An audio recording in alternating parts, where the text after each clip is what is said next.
Panharmonicon presents a podcast.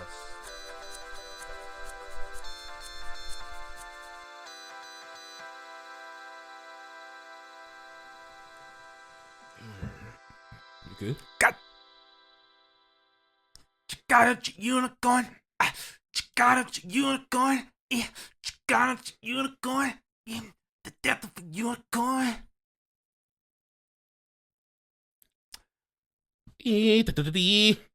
Unicorn. Oh, man. Welcome, everybody, to another episode of... You can't get that girl. I bet you I can get that You girl. can't get that girl. Watch me get that girl. Watch me get that unicorn. Put your on. Boom, boom, ba-dum, ba-boom. All right, enough of this. Everybody. I'll sing the whole song, man. I'll sing it too. That's why I didn't want to do that. We already ain't supposed to be doing that type of stuff like before 5 minutes is over. But welcome everybody once again to another episode of Panharmonicon Studios presents A podcast. one of your lovely hosts is I, Damon. And I am your other host, Farron.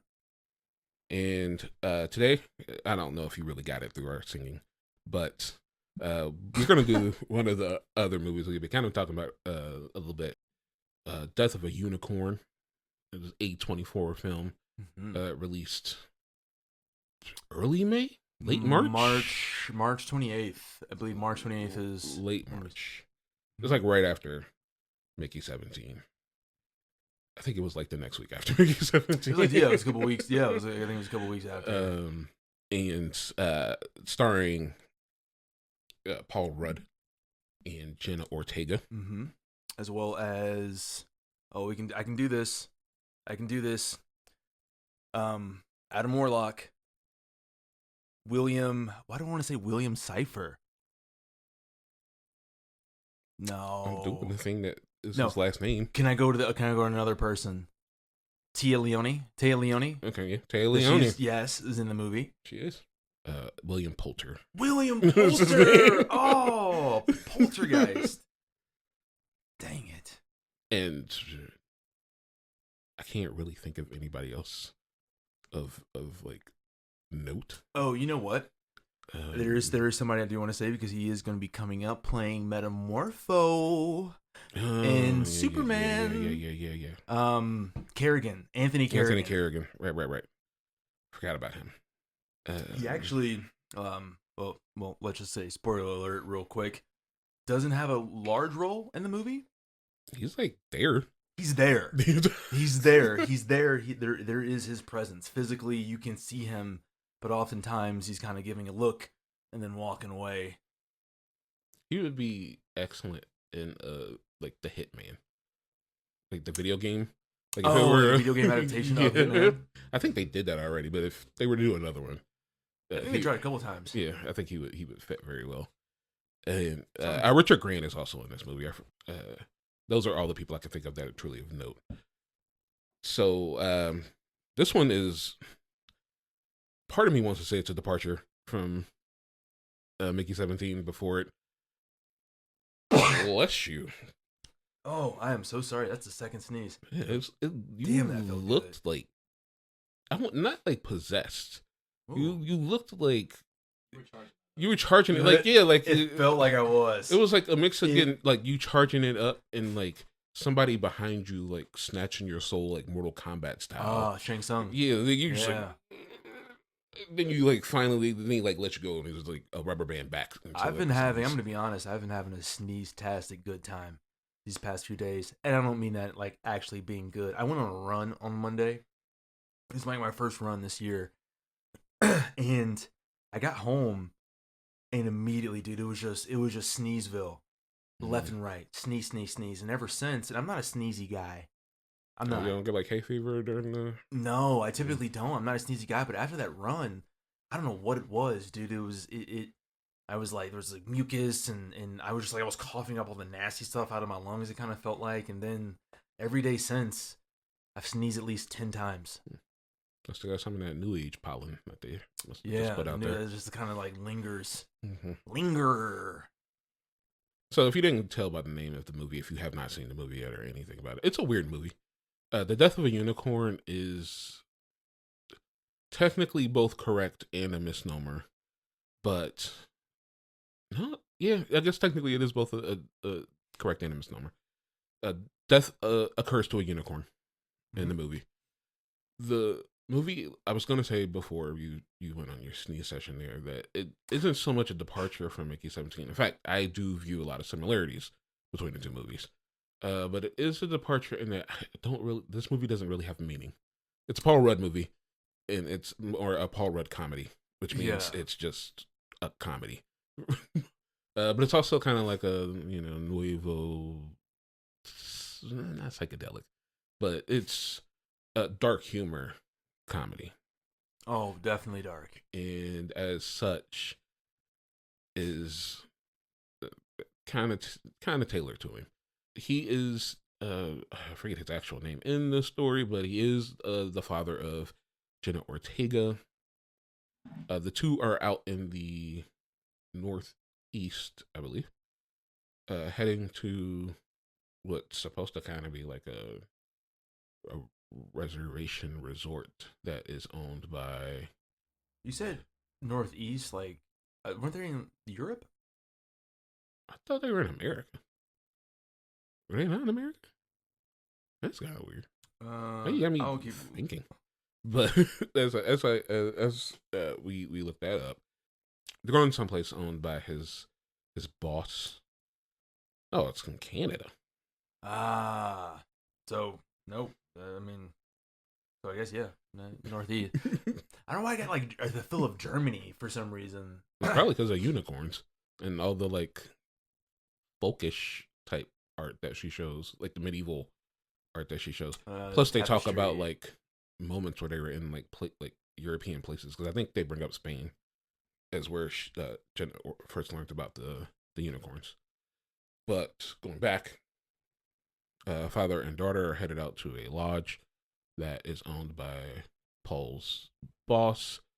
Paul is an attorney who effectively is trying to become something bigger to this like very rich family that owns the business that he works for. And he, as such, is currently writing up paperwork for his boss to sign that would. They do talk about it, but it was almost like was it going to make him like a partner or like somewhat. I shouldn't say like an owner of the estate.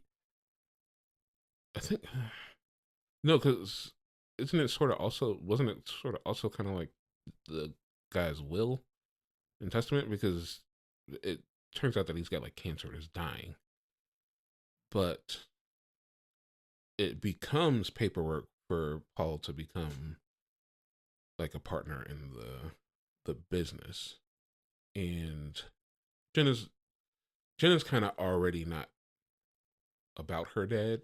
Their mother, who she was much closer to, passed away, and it kind of feels like that was a moment that separated the two in a way that they kind of hadn't had before her death. So she's kind of being dragged here because his boss wants to see them in like a family, wants to know more about him and his family. On their way there, they strike a creature. At first, they think it's a deer. Turns out it's a unicorn.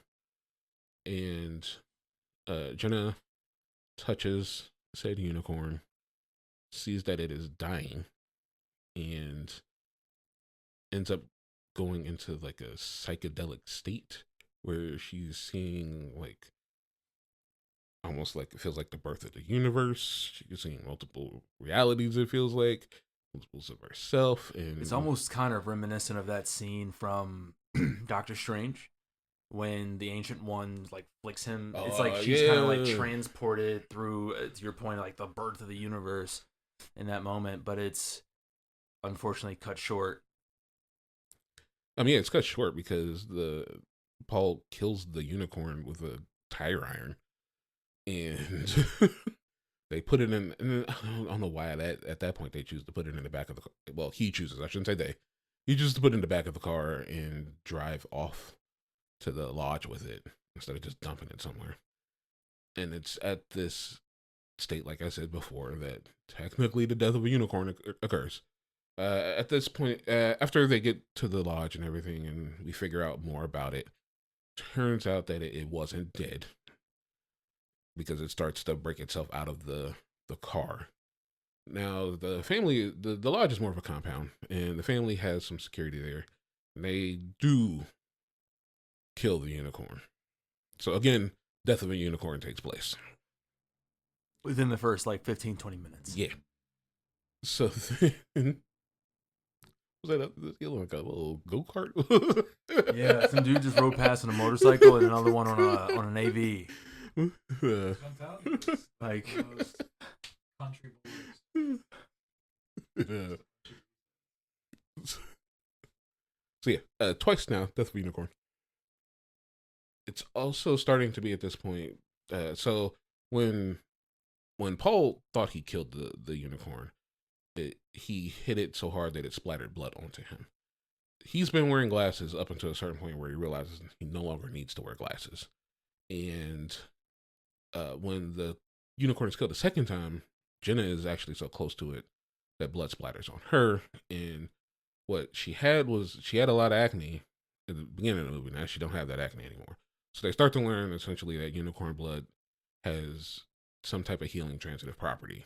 And the ailing, cancer-ridden patriarch of this company, Odell. He decides he's going to dabble in the blood. Would you really say dabble? Because he just seems like he just fully threw himself into it. The moment that he waded into the he drowned into the deep end with that.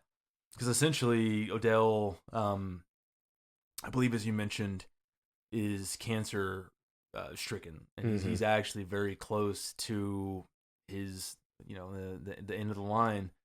And once they realize it has healing properties, I mean, they essentially immediately hook up an IV with this unicorn blood into his arm without any hesitation.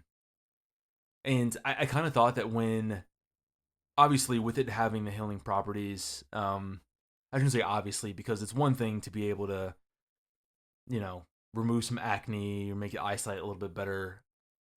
Not that that's not crazy, but, being able to completely rid somebody of stage 4 cancer is insane, especially within a matter of minutes, essentially. And I thought we were going to kind of get one of those scenes like we see in Willy Wonka and the Chocolate Factory, when the grandparents are they're bedridden, and then he comes home with a golden ticket, and then finally they're like, wait a minute, I can walk.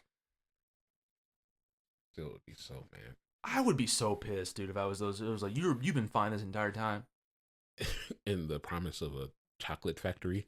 That's what that broke your character this entire time. Not like your family being so deeply immersed in poverty that you have 4 people to a bed. And they're all sharing water soup. Poor Charlie's gotta walk to and from school in tattered clothes, while the rest of the girls like June Marie get to experience free. I don't know if it was free candy or if they were getting a tab, but the candy man was just giving out the candy, and poor Charlie didn't get any of it.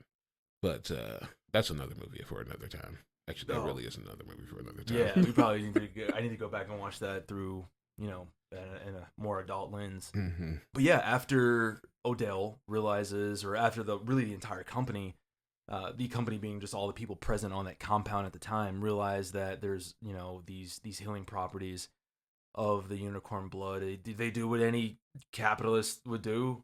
They figure out very quickly how to exploit it to no end. Sorta.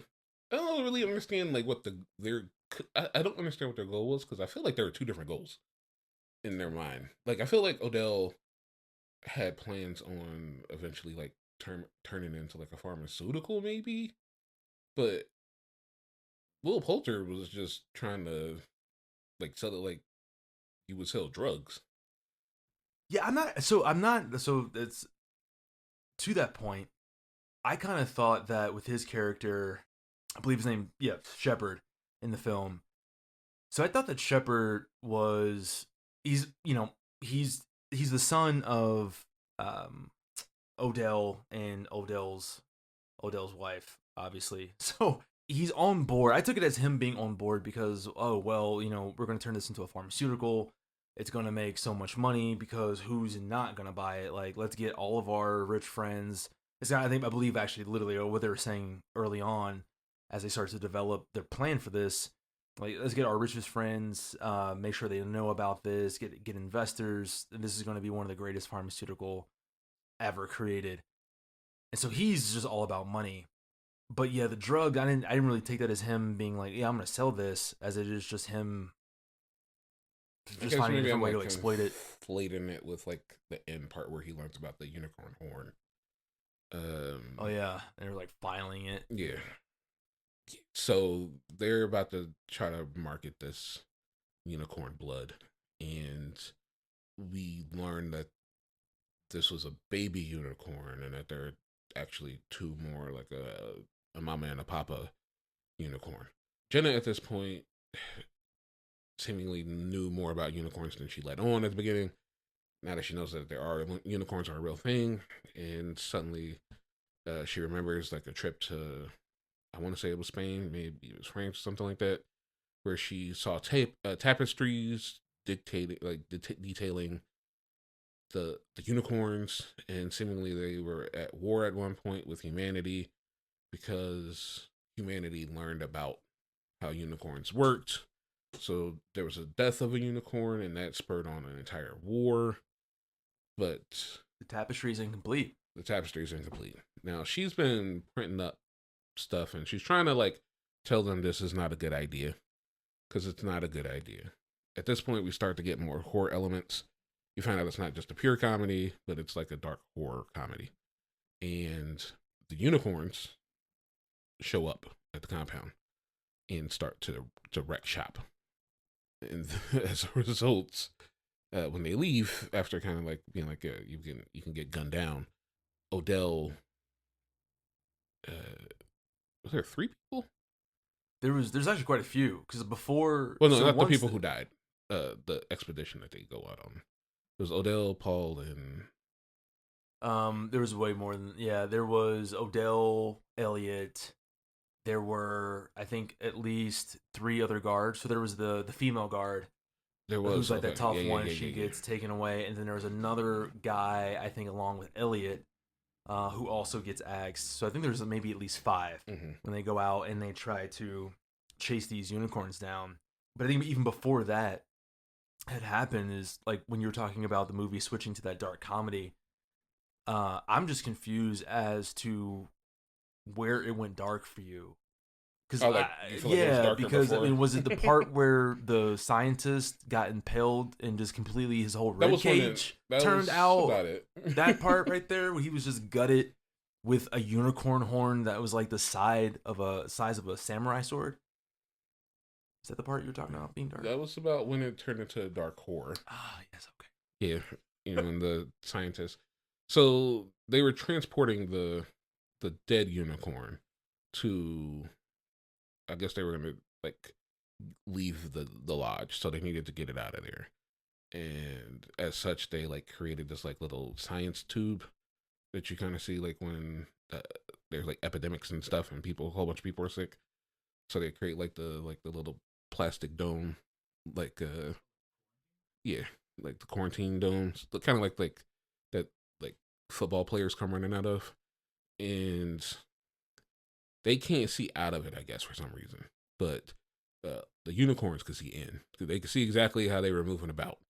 And the dead unicorn, who was like the size of a Mustang, and not the car, but like the horse, it just decides they need to die.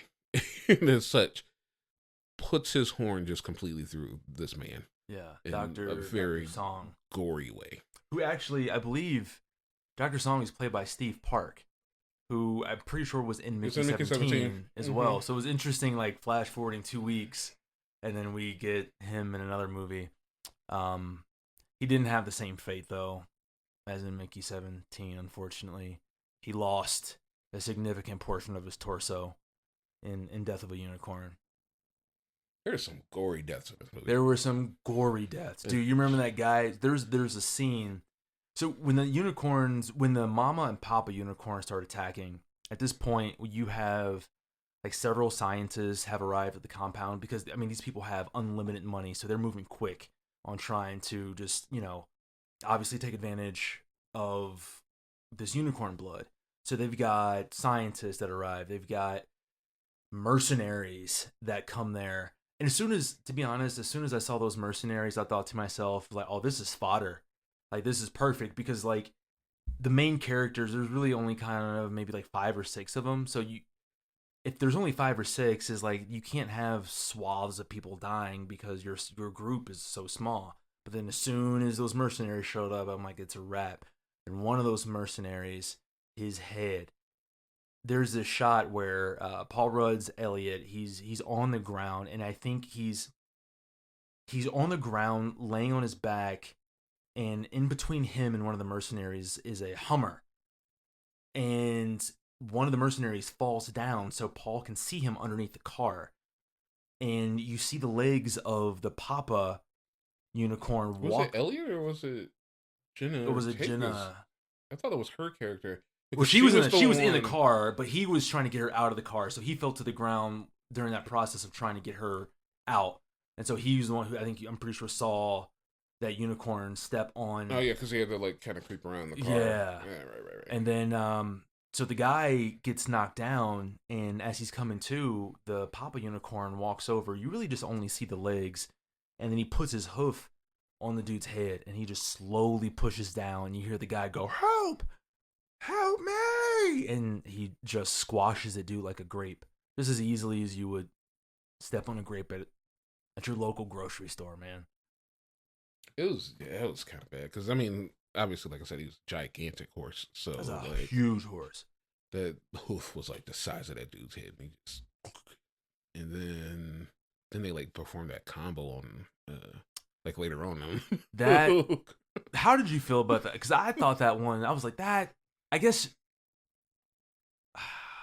I was going to say it's a little excessive, but I guess for a little bit of context as to why it may have been is because when the baby unicorn was officially killed and they're experimenting on it, there was a particular doctor who was responsible for cutting off the unicorn, the horn. And I believe that was Dr. Batia, sorry. And she cut off the horn, but once they realized what the unicorns were there for and why they were being attacked, she's like, okay, well, here's the plan now. We need to get this baby out of here. We need to make sure that we drop it off. We need to make sure that they know that we didn't mean anything by it, even though your baby's dead. I don't know how they were going to try to be like, oh, we didn't mean anything by this, even though they like butchered this little unicorn. And I don't think that the unicorns cared, because she probably gets the worst death, I think, out of anyone. Well, no, she got it for a reason. Is it because of the cutting off the horn? It wasn't because of cutting off the horn. It was because they're back in the place after like the first attack, and it's she's basically she didn't have the had the horn. Right. Because someone had told her, and I can't remember who it was that told her, but basically they kind of said, you're not getting paid enough. Maybe you should, do something on your own. And because they were going to have the body of the unicorn, her having the horn. Was it her? Was it her having the horn on her, or what? She had the one that cut it off? She cut it off. Will had the horn. Will had the horn at one point, but then she took the horn from Will, and when she died, she had the horn on her. Okay, I thought she just had the body, and they were like, "Oh, you have the body, but you took the horn. I don't know where the horn is." And they were just, "I'm gonna do what's worse." Yeah, because it was supposed to be in that like lock container thing. Yeah, that Will had, but she took it out of that, and Will just had the lock container. I feel like, but Will ends up with the horn again. No, I'm sorry. Will's the one that talks to her. and he basically tells her to take the horn. But he actually took the horn out of the container. So she had the lock container. Yeah, but didn't have the horn, and Will had the horn. And then when they realized that she didn't have the horn and was trying to get the body, that death reminds me of Lost World Jurassic Park. I don't know if you remember this particular death in Lost World. I feel like Lost World Jurassic Park is kind of forgettable for the most part. But one of the guys, I think it's during that scene where Ian Malcolm and Julianne Moore's character, along with her daughter, when that like trailer is being pushed over the cliff, and there's that scene where like part of the trailer is hanging off the cliff, and part is like still hanging on top, and they're trying to climb back up. The guy that was trying to help pull them up, he exits the Jeep, and two T-Rex, they come. There's one T-Rex grabs him, he throws him in the air, and the other T-Rex comes over and he catches him by the other part, and then they pull him. Dude, when I was 7, fucked me up. I'm sorry, because it's one thing to be eaten by an animal, but like a T-Rex, 2 of them. Yeah, they tossing you up like people toss up like nuts to dude, like catching you up. Yeah. Yeah, that's one way to describe it. He's a peanut. Was that also the one where the daughter was like a gymnast and she That needs to be a movie for another, because I do want to talk about that part and how just absolutely stupid. Are you thinking about that part where she was swinging around and then she kicks that velociraptor through the goddamn shed? Dude, like, why was a velociraptor just standing there looking at her? In what universe would a velociraptor come back, I guess? But like once you get across that bridge, in what universe would a velociraptor be so entranced by a gymnast that instead of like trying to make a move, he would just stand there like, how's this gonna end? He's like, man, she's killing these parallel bars. This is at least a 9 out of 10 on the rating scale. Velociraptor just holding up the cards. Bravo, kick through the like, but yeah, she got fucked up. They tore her apart, and I was like, man, did she? I mean, I know she was like not longer on the up and up, but I don't think she deserved that particular like brand of vengeance. Brand of vengeance. That's what you call. That's what you call it. That's what they were unicorn throws up a human, catches it on its horn, and the other unicorn takes the legs and then pulls them into 2 pieces, like they just broke off like Hershey's chocolate bar. Yeah, that's brand of vengeance. That's what Batman would call it. Yeah. Okay. So yeah, at some point they go out to take care of the unicorns, they think, and that does not go their way. They get back inside. People have been dropping like flies at this point. Oh yeah. At this point, there really is just the main characters, and she's like, they gotta get the horn back to them, but which is. You didn't say Sebastian. What was his name? Shepard. Odell? Shepard, at this point, he's filed down a part of the horn and snorted it like coke. And he gets a version of what Jenna had at the beginning of the movie, where he's seeing like the birth of the world and possibly the end of it and all these things. And it seems unlike Jenna, this kind of makes him start to go crazy or obsessive. I can't really tell what it is, but Will is pulling it off, and at this point they fucked up Odell. Odell is dead. Yeah. It's just Odell. And in case you're wondering how Odell went, so even though he was cured of his cancer and he was able to go out on that I didn't say expedition, but he was able to go out to the hunt. Well, when I think of an expedition, I think of something that. Yeah. Rather than like going out to like hunt this like animal that was just campaign. It was something. He was hunting the game, whatever you want to call it. But he was obviously feeling a lot better. And when he comes back, I think he's the only one who gets caught outside with the unicorn. So everyone else makes it back into the compound. And then he tries to have that conversation with them, like, "Oh, look at you, you're so beautiful." And then they're not having it. He thinks he kind of is I think coaxing them. Yeah. For a moment, and then they kind of give the little gotcha. And unfortunately, this gotcha is pretty brutal. I mean, this isn't gotcha like, "Oh, hey, you're on candid camera," or "This is the Jamie Kennedy experience," which some of you listening right now probably don't even remember what that show is or who Jamie Kennedy is. But once that was done, dude, that unicorn horn went straight through the bottom of that chin through the top of the skull. Yeah. Yeah. Now, did the butler, had he left So already at that point? I think the butler leaves later because once the power gets cut, they're like, "Well, how are we gonna get the power back on?" At this point, I think we can only do it manually. But who knows how to turn the power on manually? And then everyone, I shouldn't say everyone, but Shepard, Shepard's mom, everyone, I guess with the exception of like Elliot and Ridley, are like, "Yeah, you need to go out there and turn this power back on." And so Anthony Carrigan's character is flustered. He's frustrated. He doesn't want to die, but he's the one being voted to go out there and turn the power back on. So it's at that point when they try to, they're pushing towards that effort, that he leaves. He exits towards, I want to say leaving the compound completely, but he just leaves after after a gate. Oh, that's right. Because something, he's like, sees something and he was like, "Oh, fuck this." And Yeah. he just dips entirely. He just leaves the compound completely. So the unicorns are there. They're back again, and this time they are ready to. They're ready to kill everybody. Everybody. And it's also just like around this time that we start to learn more about the tapestries and like the story, and that there's supposed to be like I don't want to call her a princess, but there's supposed to be a figure to which they are like more respectful towards. We eventually find out. I mean, we don't eventually. You know that probably from the beginning that that's going to be Jenna Ortega's character.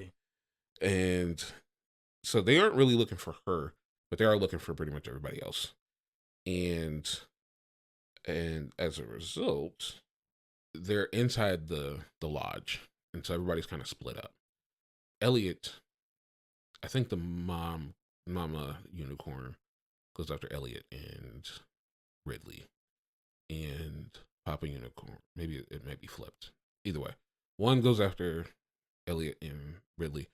The other goes after Shepard and his mom, Taya Leone. And Taya Leone is very protective. She's of Shepard. He's clearly a grown adult at this point, but he's still kind of treated like a kid. And he has ideas based off of his like constantly taking unicorn horn. She's kind of had it enough of him, but also really wants to protect him. So they reach a point where they kind of got to get separated by the unicorn, and the unicorn proceeds to also fuck her up. Yeah, and that one was also pretty brutal. I was gonna say, like, I know we were talking about Dr. Bhatia being a pretty brutal death, and then I remembered Belinda. Belinda being Taya Leone's character, Shepard's mom. And what's funny is that there had been, not that this was like a recurring gag through the film, but you definitely got this sense in the way that Will Poulter played the character, and I think also ultimately how he was written, that he's this rich kid with too much money and too much time on his hands. Because at one point in the film, he's even talking about how he took up archery. And early in the film, of course, is when this is mentioned by him, but later it comes back when he has an opportunity. I wouldn't necessarily say to save his mom, because at this point she was being brutally butchered by this unicorn, but he had a chance to at least make it a little less painful and take her out a little bit quicker. And when you think about it, I guess when you juxtapose it against Elliot at the beginning of the film and the decision to kill the unicorn to put it out of his misery, it would be kind of like a similar situation. But right by Belinda, I believe, is like a flammable tank or something to that effect. And Shepard pulls out his bow, right? Because of course, he's been learning archery. It turns out that he only ever took one class. So he's not good at it at all. And so instead of being able to shoot this arrow, he decides to run away. And that leaves Belinda. Guys, when I say, have you ever been so hungry that you didn't care? You didn't care the mess that you made. Like, have you ever eaten something so furiously and so quickly that if you were to look at the plate, you couldn't even like recognize what originally was on there? I don't think I've ever eaten that ravenously, but I do understand what you were going for, because this is the one time that they've actually been biting. They've been using their horn for the kill, or like stepping on for the killing method of everything. I don't know why with Belinda he finally chose to start eating, but that was what happened. Yeah.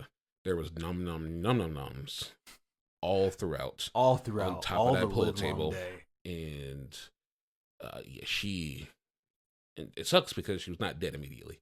No, she had to kind of sit there and experience the getting eaten. It was like in like an Attack on Titan. Oh my god! When the big enough ones can like just nibble on you, you just gotta sit there and like you just gotta take this it one leg at a time. Yeah, dude, because she was. I knew it had started getting pretty. The situation for her started to look pretty dire, and I was like, "Oh boy, she's in a tough spot. I don't know if she's gonna make it." You got a little bit of hope when Shepard's like, "Oh, I've been taking these classes. Watch me work." And after he runs away, and you see what's left, it looked like, I don't know, it looked like the inside of her body was like 90% kidney beans.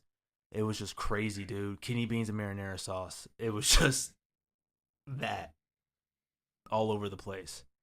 Yeah. And so, with her dead, there are now just 3 people left, and they all make their way outside. I forget why they go outside, but they go outside. Shepard at this point has the horn still, and the other unicorn has realized that Jenna is like the one, and so they're not really going after Ridley. And I guess by proxy they kind of choose not to mess with Elliot. So they get down. They're all outside. The body of the dead baby unicorn is still out there, and they're now near that. It's been a whole day, and it's now back to morning. Right? It's like dawn. Yeah. So they've pretty much had a full 24-hour event in their life that has occurred. And I guess at this point, they're like, Shepard's too far gone, and we need to just deal with him because he's threatening everybody, and he's kind of going crazy. So Elliot proceeds to like go and like take care of him, and I want to say Elliot stabs him. You know, I think, if I'm not mistaken, I do believe, yeah, because I think it does. And apologies, it's been like this with this film. I think both of us have only seen it once. Yeah, and with it, if I'm not mistaken, Elliot does stab him, but it doesn't immediately kill him. No, it doesn't. Instead, Shepard stabs him back with the horn, and that seems to be like a fatal blow to him. And so it kind of seems like Elliot is going out a little bit quicker than Shepard at that point. At this point, Elliot is dying. Yeah. And I was like, I did not see that part coming. Right. At all. I thought if he was going to die, it would have been by a unicorn, not by a fucking Shepard. Right. But they're both dying sort of at this point. The unicorns take out Shepard with one devastating back kick. Yeah, that devastating back kick, dude. like that back kick. His whole, I think a lot of it from his like collarbone up was just rearranged in ways that. I mean, what probably happened? Crazy jigsaw puzzle. Horse. Oh yeah, absolutely. Like especially a horse that big, a unicorn that big, man. So he's done. He's not going to be in Death of a Unicorn 2. he's not gonna be in Fresh Archer. But we learned that the unicorns can heal externally without needing to be dead or blood or anything like that, because the unicorns, they pull a Macamee and put their horns together to heal and bring Elliot back. And then they get the horn from the baby unicorn, and the horn magically reattaches itself, and then they do the Macamee again, and now the baby unicorn is back. So now we've undid the death of a unicorn. So, like I said at the beginning, it is both a correct so if Mac title is a and mysterious misnomer. alien creature, would it be a muck? A mysterious Well, it wouldn't unicorn be a creature? mysterious unicorn creature. The creature would be the unicorn. I guess that's true, because it's... But there are certain properties of a unicorn that are mysterious. So it'd be like so it'd be a moo. Mysterious... Unicorn. Just MU. Yeah. Like in Monster Rancher, the evil moo. I like muck. High that above Pokemon? the mucky... Oh, I didn't know that was a Pokemon. Okay. That's it. Rather than MU. Yeah. But, so yeah, everybody's back to life now, except for the people who, I guess, needed to die. And it's directly at this point that the butler returns with police. Yes. And Lo and behold, he survived. He survived the night. And for some reason was not just like, fuck these people. They took me to my death. I ran out and got the police. You know, my guess would be, if I had to guess, is that him having a soul is Jenna Ortega or Ridley being somebody who definitely expressed concern about his leaving and being like the only person who kind of, I think, really stood up. I think Elliot was not totally against him staying, but was like, it is true that you would probably be the person who knows best how to return the power on. But Elliot at least wasn't as cold-hearted and callous about it as Belinda or Shepard was, when it was like, of course you need to go do it. You're just expendable, so go out and turn the power back on. So maybe there was part of him that just felt some guilt. And like, okay, well, maybe I should be a good human and return with some kind of help. Well, he does. Unfortunately, if you know anything about the law, what they see at the beginning, they almost solidify as being the case. Yeah. And in this case, there was no unicorns because they all dipped out, and all they see are two people and one dead person in a compound full of dead people who have been dead in some very gruesome ways. Yep. So they immediately arrest Ridley and Elliot and start to take them away, and that's not what happens at all. They would definitely have stayed there to do some questioning while also like canvassing every single inch of that place. Unless it's different in Canada. I don't know. Yes, it is in Canada. In this case, they take them off and they're driving away and not believing their story. Who would? Even though you'd have to question how a middle-aged man and his teenage daughter could do the things that occurred there. Yeah, I was just thinking that. But all you'd have to do is walk into their lobby room and then look at what's on top. Look at the leftovers on top of that pool table and tell me if that looks like a middle-aged man and his teenage daughter. Especially who don't look like they've done that much, because they're not like, especially with the thing with that part, you'd be like, they'd have to be covered in blood. Covered in blood, dude. You can't dig into somebody like a feast and then not have a speck of blood from said feast. It was like, yeah, that was nice. Anyway, but so they are getting taken away, and the unicorns show back up, and they're kind of watching over everything for a second, and then they Elliot and Ridley realize what's about to happen, and as a result, and they brace themselves because the unicorns then just pull a Fast and Furious, and they just charge the part police car. Me. Because okay, so I'm thinking to myself, here's where my mind went. All right, so you put them in handcuffs, and you're going to say, well, we don't know what happened to us. You're really the only ones alive, so their natural inclination apparently is you guys had to have been responsible.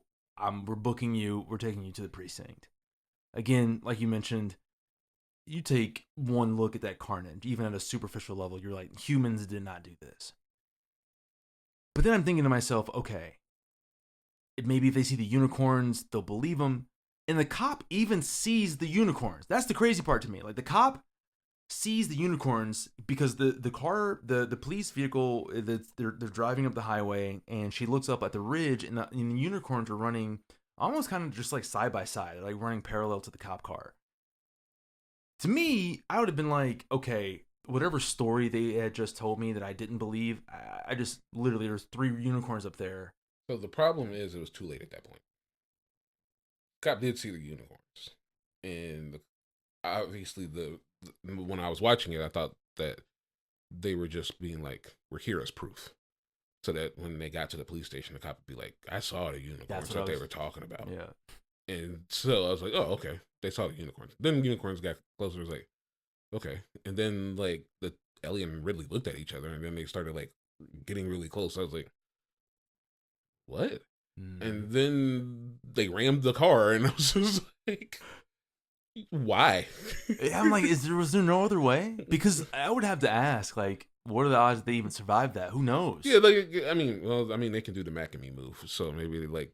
That's true. Yeah. They just believe us that they could just fuck them up and then just heal them and be like, hey, you can get away now. Despite the fact that they just took them from a crime scene, I would assume that they got like information on them.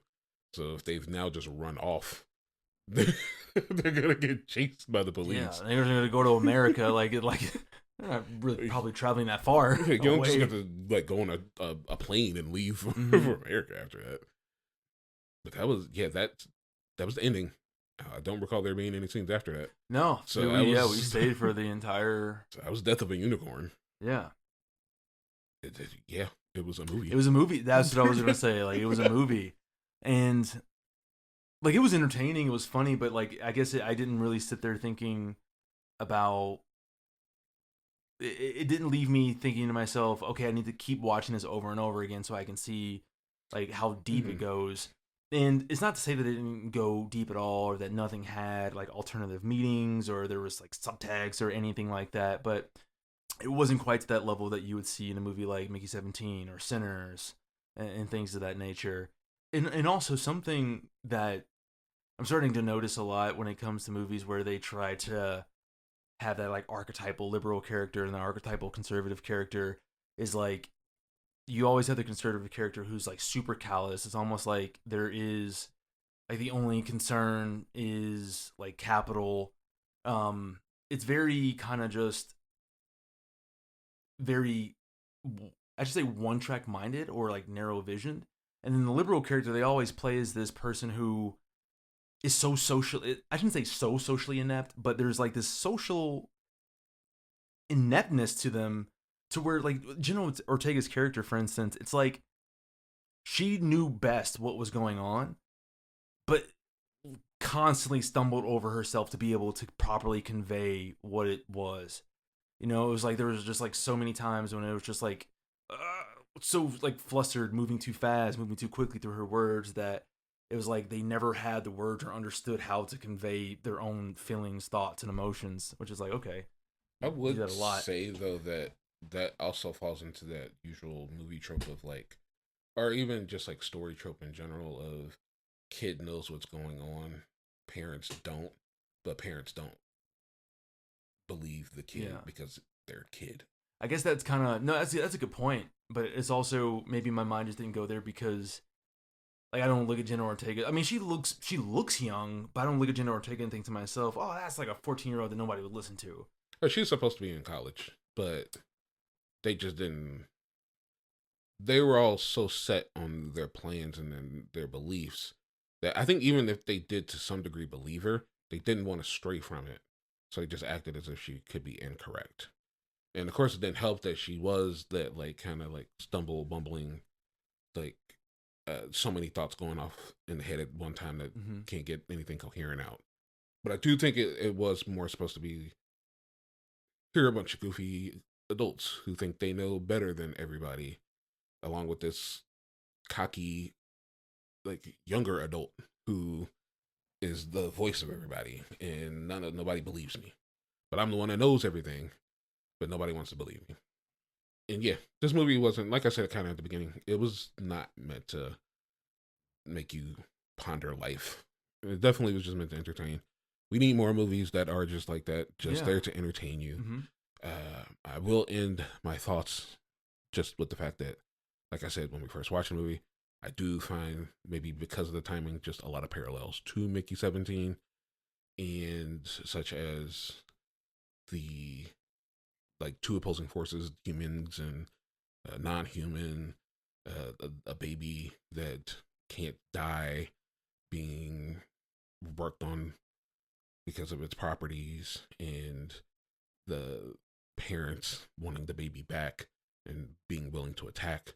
This just kind of went like if the tardigrades from Mickey 17 actually full on attacked, as opposed to just being about to. Mm-hmm. And you also had these like elite, rich people who just are off in their own fantasy world, Right. just not paying attention or listening to anybody, but thinking they know everything. And it's just very weird that those existed, and I'm sure they weren't copying off of each other. It was just that idea probably just exists at this point due to like the way that we are viewing the world currently. Were they both A24 movies? I know A24 did Death of a Unicorn. I don't know if A24 did, because it'd be weird that A24 would have done Mickey 17, but Warner Brothers distributed it. So I'm going to assume that Warner Brothers was the full force behind it. But it felt like it could have been an A24 movie. Yeah. No, it definitely did, yeah. And I know they work with production companies because they're working with Rock's production company on like 2 different movies. So it could have been. I don't recall it was, though. Just Warner Brothers story. Thought so. Ouch. And it does feel like it does feel like the independent movie. And Death of a Unicorn super feels like an independent movie, even though it does have like Paul Rudd in it. But yeah, it was fun. It was very funny. It's also very violent, which was there is one big glaring thing across the whole thing that I will say. The CGI on the unicorns is not good. Like, not good. There should have been more practical effects used there, because that was some that was like some like PS2 going to PS3 type CGI. I don't understand where their budget. The budget got lost on that part. Maybe it's too much getting Paul Rudd. They should have pared that back and got somebody else. Probably, when you think about it. Yeah, I mean, I can't imagine even just the people that they got for that film. It couldn't have been too cheap. What were your thoughts on it?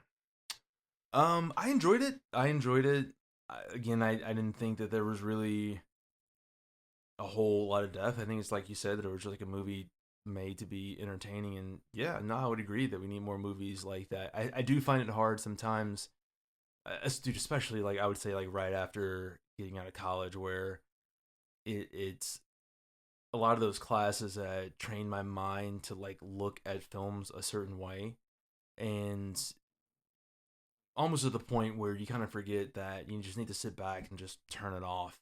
You know, you don't need to really always go so in depth, and sometimes movies are made for that, and sometimes they're not. And sometimes when the movie's made for that, it can be great or it can be bad, and sometimes the movie is just made to be entertaining. It can be great, it can be bad. Like for instance, I don't like Fantastic Four, but Fast and Furious movies. I know they're just made to be entertaining, but they don't entertain me. Yeah, fair enough. I mean, they entertain me. I mean, it's just like, I don't know. There's a certain campiness to it, and I also just don't understand the whole like, how did these street racers become superheroes? There's this endless number of cars that, yeah. Oh no, they definitely have their problems. I mean, like, it's supposed to be the once you get past the obvious stupidness that you're like, oh, okay, this was entertaining. Maybe I just need to go back through them again. We will. Just 9 straight weeks or 10. He's ready. Boy, I watched the 4th and then the 1st in Tokyo Drift. Uh-huh. Like last 2 weeks. It's fucking insane. I think that's where I would want to. I would want to start with 4 and go from there, rather than. I would want to start with 1. So it'd be 1, 4, 4. 2, 3. No, 1, 4, 2. 5, 6, 7, 8. Whoa. Well, whoa, 5, whoa, 6, whoa, 7. Tokyo Drift. Tokyo Drift. 8, 9. They do some retconning in their timeline. But doesn't Too Fast, Too Furious come chronologically? Is not before 4, right? What? Too Fast, Too Furious? Yeah. I said 1, 2. I thought you said 1, 4. Oh no, I said 1. I thought I said 1. 4, sorry. Oh, 1, 2, 4. Yeah. Oh, okay. If I probably did say 1, 4. It's 1, 2, 4. 1, 2, 4, 5, 6, 7, 3, 8, 9. Why 10. do you gotta watch 3 after 7? Because that's where it chronologically takes place. Yeah. Because like they're milking it so hard of like, I'm gonna go to Tokyo. That's not his accent at all, but it's just. I was trying to take. I was like, which character is it? I'm trying to do the Dom, but I'm like, wait, I'm talking. Yeah, we gotta go to Tokyo. But yeah, he's always just like, yeah, I love what the East is doing right now.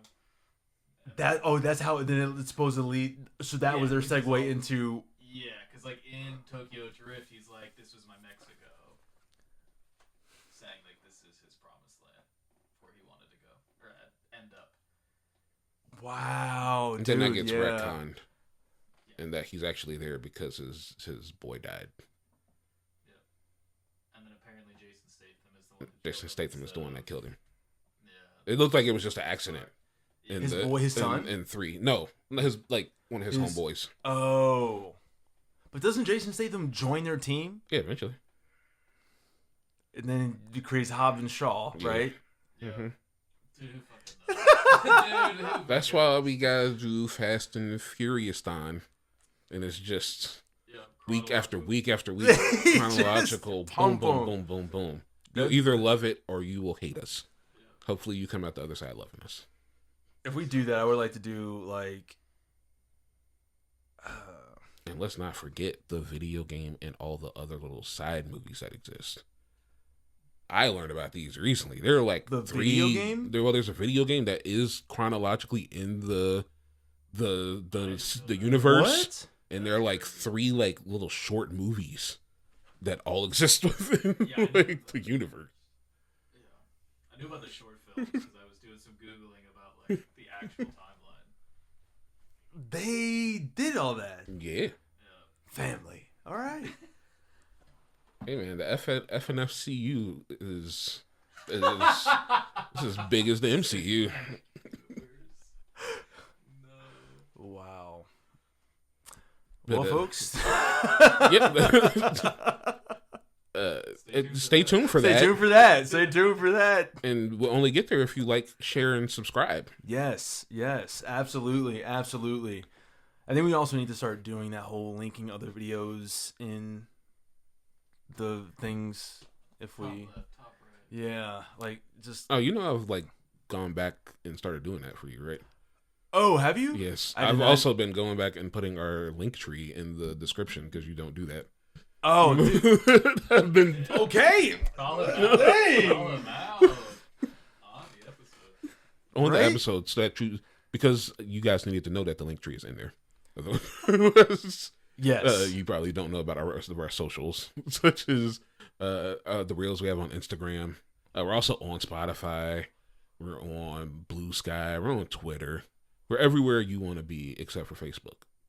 Because I know you ain't on Facebook. If I ain't on Facebook, you ain't on Facebook. That's very true. I forget I have them. I have one. Yeah. So for sure. Comedy, right? Huh? For the comedy. Yeah. Mm-hmm.